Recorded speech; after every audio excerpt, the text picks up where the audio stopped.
dealt with a lot. I mean, we've been married for almost 11 years, and in the last 11 years, I mean, between my husband really and myself, we're aware. We're a little bit more aware about mental illness and how it can affect, and how it is really a true issue. That I'm okay talking about it because it's true. I mean, it's just a real thing.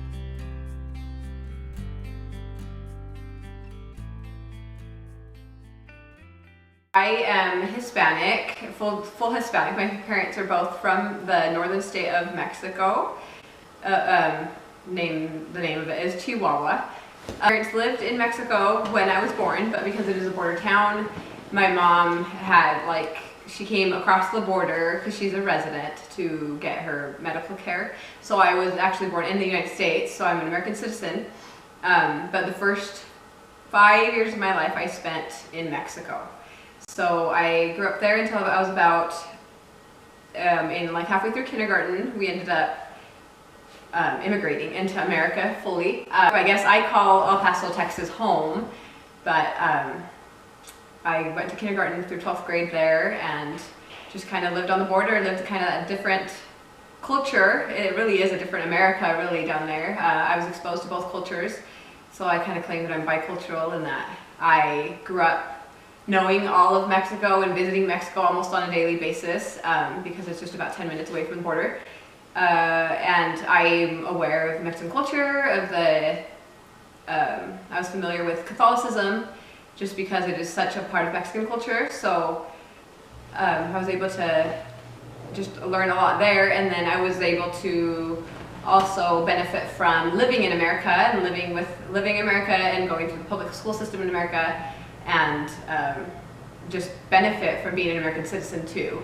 And it wasn't until I left El Paso that I realized America's kind of a little bit different. It's not all full of minorities, and I mean El Paso is about 99% Hispanic. So of course I identify Mexican, it's my heritage. However, I'm American as well, and I enjoy the United States. I don't have a lot of memories of living in Mexico itself, just a couple of things here and there, but I do remember loading up the U-Haul. I do remember having my uncle come and help us just put all our belongings in a truck, and then I kind of remember snippets of, so Spanish is my native language, and obviously in America everything's in English, so it just was a little bit weird there for a minute. I remember my very first day of kindergarten. It was in January because we came in after Christmas, and I remember going, I wasn't aware, I guess, that I was going into new school. I don't remember feeling confident, like, hey, I'm going to a new class or anything. But I remember going to this huge school, which is, the schools are completely laid out differently in America than they are in Mexico, where in Mexico they all surround this courtyard type area, and you're outside a lot. And the elementary school I went to, I mean, it's just a typical American school, hallways, it's all enclosed. And I remember peeking into this classroom with the little kids there, and I had no idea what was happening, and all of a sudden my parents left, and I was standing there and I couldn't understand a thing. I mean, I knew normal things like pencil, table, I mean just basic English, but that was it. And I had a little school box so in Mexico you just took your own things and took them home every day type thing. But then, so that stuck out big time because at the end of the day, I just sat there. I mean, I sat there during the day not knowing really anything. I could remember playing Play-Doh and somebody saying something about pizza, but that was it. And then at the end of the day, I went to grab my school box or my pencil box, and my teacher said, no, you have to, and of course, in whatever I understood was, I thought she had gotten mad at me because I grabbed it. And so I just remember just bawling, because I thought I'd gotten in trouble, but I had no idea what she meant, and I had it and she took it away. And so it was just kind of this weird, awkward interaction, and so I was really sad. I don't know, I mean, life went on, college, yada yada, and then I got married. Obviously I met John, I mean, whatever, we went through all that, and so I got married, and obviously when we got married I felt like, okay, maybe I could have a kid, but again, hypothetically speaking, when I have, my master's and all this stuff, and I mean, of course we knew how everything, as far as prevention worked and everything, but I got pregnant 3 months into being married.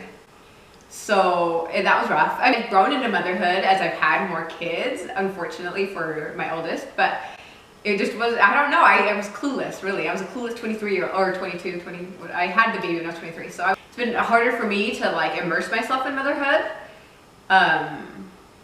Like, okay, so anyway, so we'll backtrack, but I got pregnant with Gabby, I got super sick, so I had to drop out of college, right, like within, I was about 6 months pregnant, but I had, so I love motherhood, yes, but it's caused a lot of changes in me in that, like, and I'm having an emotional day, so I'm probably gonna bawl, but anyway, so I've never really dealt with anxiety or anything, but I like, from the minute I had my first child, like my anxiety has just not really been really under control until the last couple of years, but so there's a lot of changes I had to do in my life just because I was pregnant. I got super sick and my anxiety was so bad I couldn't drive. I had to drop out for a year or two, and then I picked it back up. Unfortunately, not the degree I was going for or whatever, but I'm actually, like, I will walk at the end of April. I'm fine, it's taken me this long, but I think that's helped in that I've kept hobbies or something for myself. Like, I feel dumb, like, I mean, I could be a literal physician, I could be a doctor, the long amount of time I've been in school, and I'm just getting just a basic family life degree. However, I don't know, I mean, it's just kept me going a little bit. I mean, sometimes I felt selfish about it, and that maybe I should be putting a little bit more time towards my kids or anything, but there's just things I need to do for myself in order to be able to function. So I don't think I've had a hard time necessarily separating motherhood and myself. Like, I still feel like myself in a way, but I have lost myself, like I said, with the anxiety and just, I mean, it's overwhelming, and I have 5 and 9 and under, so I'm kind of right in the midst of like just really hard times right now. So I haven't had a hard time, but I do feel like sometimes I fail at like really enjoying motherhood because I just am so overwhelmed. Motherhood's kind of really had me take a step back, and I'm not as confident as I once was, and I don't think it's necessarily motherhood itself, but it's just mothering. Like, there's just a lot of things to do and a lot of little people to help that all have different personalities and that I thought I knew how to do. But like, the more the more children I have, I'm like, huh? Like, I'm kind of clueless, like, you know, but it's okay. I mean, we're learning together and stuff, but as far as, I'm pretty confident in a lot of areas, but like motherhood's still something that I've got. I mean, yeah, you think with 5 kids, and I heard it before, yeah, 5 kids, you should know. And no, you know, honestly, I think it's just a lifelong thing. I'm gonna learn how to mother a teenager when I have teenagers, but right now I have no clue, and I don't even know how to really mother like the toddlers, you know. It's a growing experience, and it's been hard. I mean, it really has been a hard one for me. I like it, of course, but it's really gotten me kind of down sometimes. Just in this family, we deal with mental illness. My husband deals with it, so do I. It's just, that's kind of not our thing necessarily, but it's what we deal with, and we're okay with it. It's not something that really like labels us or anything, but it's a part of our life daily. So I mean, I haven't really been able to treat it. Like, I went multiple times because I've been pregnant a lot. So I have a 9-year-old, a 7-year-old, a 5-year-old, an almost 4-year-old, and a 2-year-old. And so the last 3 babies I had in 3 years. So I had 3 in 3 years. So it was insane. It was just crazy. Like, so anyway, one was definitely planned. The other one was like, oh, okay, shoot, we're pregnant. But the last one was definitely, and I don't know, it sounds horrible, but we were preventing in every way, shape, or form. And I got pregnant, and I have no idea. Like, I'm very aware of how things happen and how everything's supposed to, I mean, I was on birth control, multiple types of things to prevent, and I got pregnant. And so that was really, it's hard. I think we were just barely coming out of it. He's 2 now, but we're kind of like, okay, he was just kind of an unplanned kind of little kid, and so we love him to death, but it's been really, really hard. So I haven't really been able to treat my own anxiety. It's just been the last year that I feel like I've kind of gotten it reined in a little bit. I finally was like, okay, you know what, I need help. I mean, I just remember one day just being so down and so like, that I'm like, this, I can't live like this. This is horrible. So I ended up, I mean, I'm on Prozac right now. It's just a really low dose, and it's helped okay. I don't know. I mean, I don't know what triggers it really, other than I have a lot of little kids and I'm a really high strung person. And I think I have some expectations that I don't meet, and therefore it just makes me really aggravated. I believe in, you know, praying and stuff like that. And so that's also helped me, but that's not the answer fully. You know, I had to get to a point where I needed to have a little bit of medical intervention.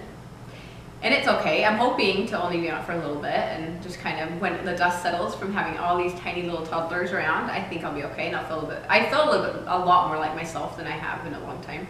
Because we've dealt with a lot. I mean, we've been married for almost 11 years, and in the last 11 years, I mean, between my husband really and myself, we're aware. We're a little bit more aware about mental illness and how it can affect, and how it is really a true issue. That I'm okay talking about it because it's true. I mean, it's just a real thing. I've been able to sit by, several like depressive episodes and dealing with the thoughts of maybe my husband won't come home because he's so depressed he might just make it home.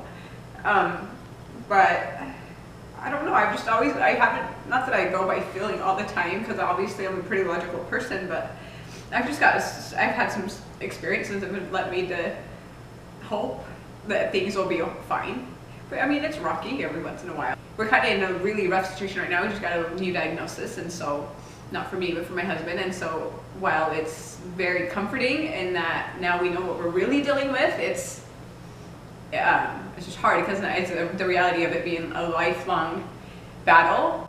I love John enough that I'm still here, and I think it goes both ways. I think I've been brutal. There's times where my anxiety is so bad, like all I can feel like doing is just screaming or just saying things out of just sheer, like, I don't know, not rage per se, but just I'm not in a good place, and I mean, the kids, I feel bad for them, but they're good. They're good to kind of go along with it. And I mean, now we just understand that people's brains work differently, and not everybody's the same, and some people have cancer, some people have other issues, and we just happen to deal with mental illness, and that's just it. But you can plug along and be okay. What's pulled me through my hardest times is, just having the ability to know that there's a higher being there that you can talk to. That it's not just you alone, and no matter who you speak to, therapist, I don't care who, spouse, friend, whatever, it's just really not that close or intimate as you have with God. So I think I would stress, the fact that there is a God, and that God is there to hear you, and that you just kind of have to just work, nothing comes easily, and you just have to try your hardest to be able to accomplish what you want, but not forgetting where you came from and not forgetting where you're going.